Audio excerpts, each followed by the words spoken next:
आज का डेट है 30 मार्च और यहाँ पे हम लोग अपना पीएनएल देखने वाले हैं कि कमोडिटीज़ मार्केट में हम लोग कितना पैसा यहाँ पे कमा चुके हैं। ठीक है, तो हम लोग का जो वीडियो आ रहा है कमोडिटीज़ मार्केट में प्राइस एक्शन का, वो आ रहा है 22 मार्च से 22 मार्च से आ रहा है।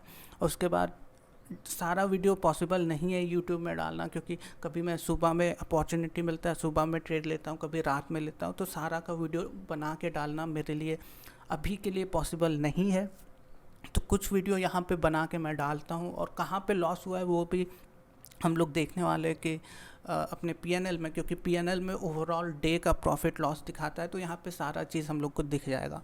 और ये सब वीडियो आगे भी आते रहेगा चैनल में, और पीएनएल में continue time to time show करता रहूँगा अपना प्रोग्रेस दिखाने के लिए। और यहाँ पे मैंने 60 डे चैलेंज भी लिया है, उसके बारे में भी मैं बात करूँगा आगे में। ठीक है, तो यहाँ पे 22 मार्च से आ रहा है हम लोग का वीडियो। इस वीडियो को मैंने दिखाया भी था अपने चैनल पे, यहाँ पे 900 का प्रॉफिट था, तो इसको आप देख सकते हैं। तो यहाँ पे वीडियो में अभी डेट लिखा हुआ नहीं है थंबनेल में, बट मैं थंबनेल को अपडेट करके डेट इसमें लिख दूंगा, जैसे इस थंबनेल में डेट लिखा हुआ है। ठीक है, तो आप लोग डेट के हिसाब से भी देख सकते हैं।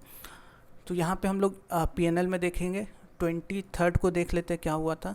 23 को 198 का प्रॉफिट हुआ था, तो यहाँ पे ट्रेल्ड एसएल मेरा हिट हुआ था। इसका वीडियो यूट्यूब में नहीं आया था, क्योंकि जैसा मैंने बोला हर चीज़ का वीडियो डालना पॉसिबल नहीं है।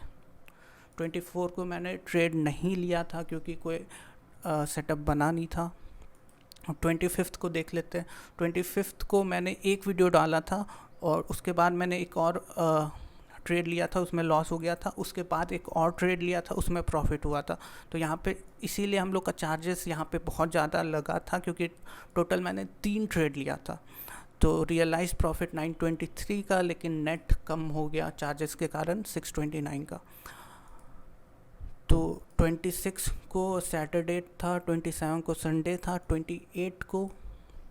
28 को देख सकते हैं 646 का प्रॉफिट हुआ था। यहाँ पे मैंने एक ही ट्रेड लिया था, चार्जेस देख सकते हैं बहुत कम लगा है, और यहाँ पे रियलाइज प्रॉफिट इतना है, नेट रियलाइज प्रॉफिट। 29 को देख लेते हैं, 29 को भी प्रॉफिट हुआ था। तो यहाँ पे मैंने एक ट्रेड लिया था, 2 ट्रेड टोटल लिया था। एक का वीडियो मेरे चैनल पे है 505 का प्रॉफिट, और एक और ट्रेड लिया था, तो वो रात के टाइम पे लिया था, तो वो कैरी फॉरवर्ड हो जाता, तो उसको मैंने एक्सिट कर लिया, बिना टारगेट स्टॉप लॉस के रीच किए हुए उसको एक्सिट कर लिया था। तो इसीलिए यहाँ पे भी चार्जेस हल्का सा ज़्यादा हो गया था, लेकिन नेट ग्रीन में ही था।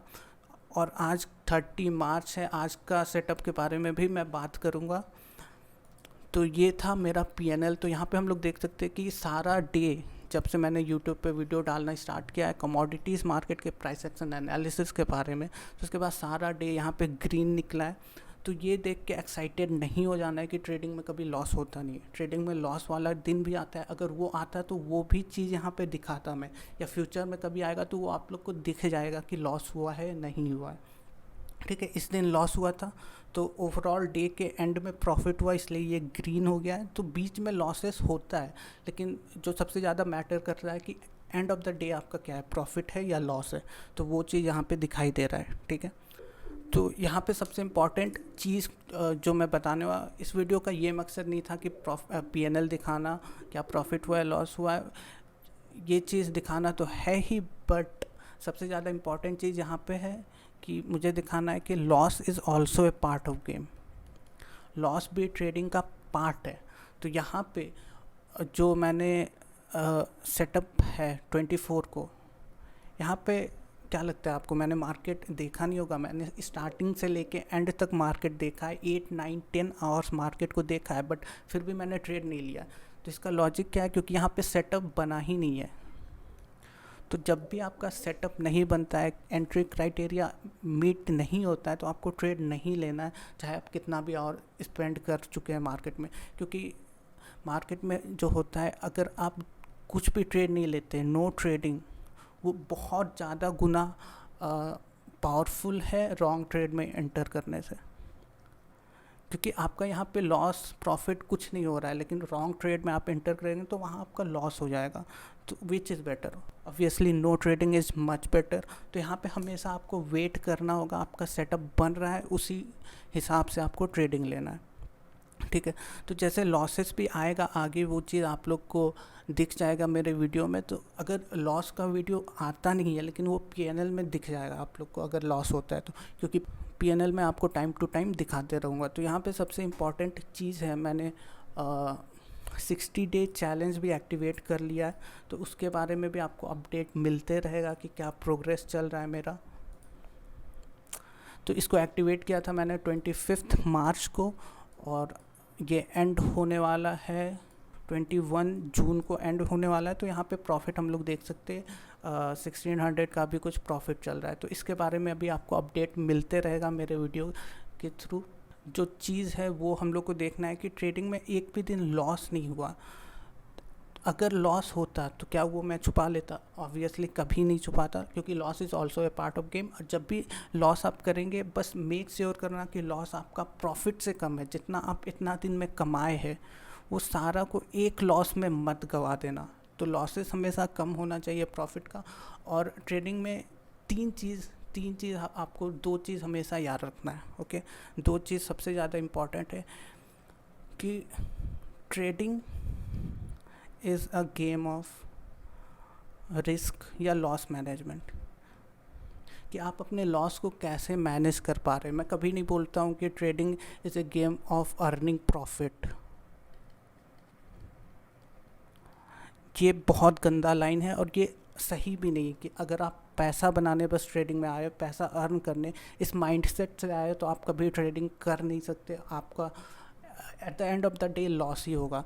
तो यहाँ पे एक स्टेटमेंट ये बहुत ज़्यादा इम्पॉर्टेंट है कि इस चीज़ को समझना कि आप अपना रिस्क कैसे मैनेज कर रहे हैं ट्रेडिंग में।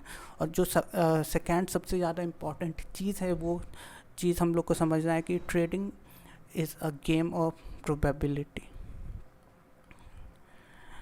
कि ज़रूरी नहीं है जो आप ट्रेड लिए, आप अपना सेटअप बनाए, वो ज़रूरी टारगेट को जाके ही हिट करेगा, वो स्टॉप लॉस को भी हिट करेगा। तो यहाँ पे सबसे इम्पॉर्टेंट चीज़ है, जो आपका प्रॉफिट हो रहा है उसको आपको मैक्सिमाइज़ करना है, और जो लॉस हो रहा है उसको आपको कम रखना है प्रॉफिट से।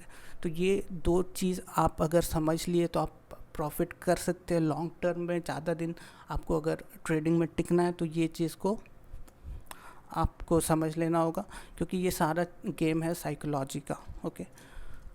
तो ये हो गया ट्रेडिंग के बारे में। अब हम लोग आज के दिन का टेक्निकल एनालिसिस समझ लेते हैं, कि क्योंकि चैनल का मेन एम है आप लोग को टेक्निकल एनालिसिस सिखाना, दिखाना कि कैसे स्टॉक मार्केट काम करता है।